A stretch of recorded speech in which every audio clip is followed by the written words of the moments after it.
दोस्तों, भोजन मानव शरीर और आत्मा के बीच सेतु का काम करता है।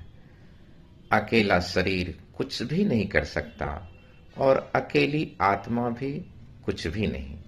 लेकिन यह शरीर और आत्मा दोनों जब जुड़ जाते हैं तो जीवन का सृजन होता है।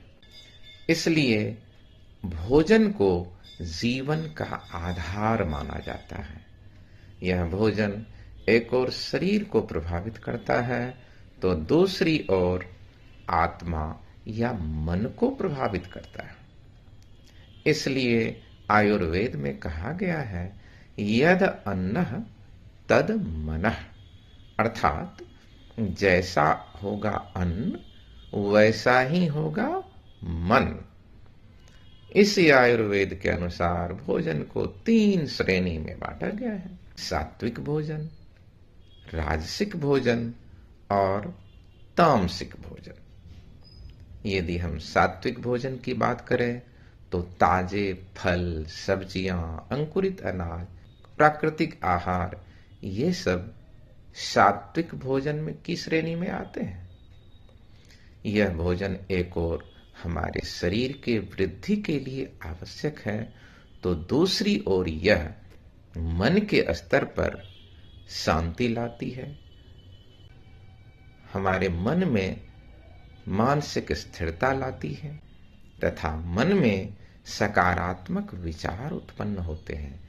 इसलिए सात्विक भोजन नियमित रूप से लेने चाहिए। यदि हम राजसिक भोजन की बात करें तो मसालेदार भोजन, अत्यधिक खट्टा भोजन, अत्यधिक नमकीन भोजन, चाय, कॉफी, प्याज, लहसुन, ये सब राजसिक भोजन की श्रेणी में आते हैं। यह भोजन हमारे शरीर के स्तर पर ऊर्जा पैदा करती है तो दूसरी ओर हमारे मन के स्तर पर आवेग, उत्तेजना, बेचैनी, चिड़चिड़ापन आदि भी लाता है।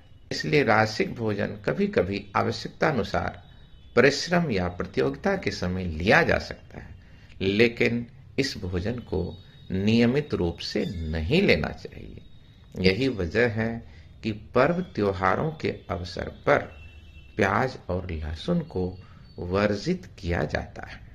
तामसिक भोजन की बात करें तो बासी भोजन, पैकेट बंद फूड, डिब्बा बंद फूड, शराब, कोल्ड ड्रिंक्स, मसालेदार भोजन तामसिक भोजन की श्रेणी में आते हैं। इससे एक और हमारा शरीर कमजोर और बीमार होता है तो दूसरी ओर मन के स्तर पर अवसाद, आलस्य, प्रमाद और बेचैनी आती है तथा हमारे मन में नकारात्मक विचार उत्पन्न होते हैं। इसलिए दोस्तों, जरूरत इस बात की है कि हम ऐसा भोजन करें जो हमारे शरीर के लिए भी अच्छा हो और हमारे मन के लिए भी अच्छा हो।